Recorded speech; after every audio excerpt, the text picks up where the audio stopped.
পশ্চিমবঙ্গের আরজি কর হাসপাতালে এক নারী চিকিৎসককে ধর্ষণ ও হত্যার প্রতিবাদে বেশ কয়েকদিন ধরেই আন্দোলন করে আসছেন শিক্ষার্থীসহ সাধারণ জনতা।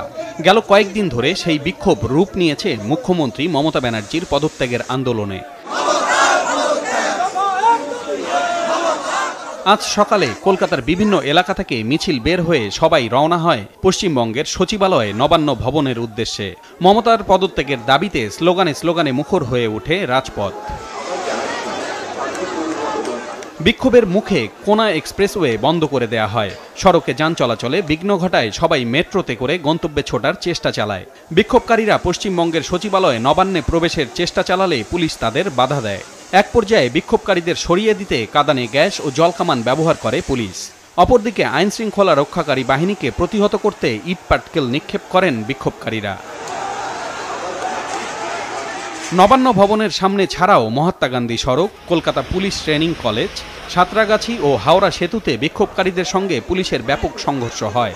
এ সময় আহত হয় অর্ধশতাধিক। বিক্ষোভকারীদের ইটের আঘাতে আইনশৃঙ্খলা রক্ষাকারী বাহিনীর বেশ কয়েকজন সদস্য জখম হয়।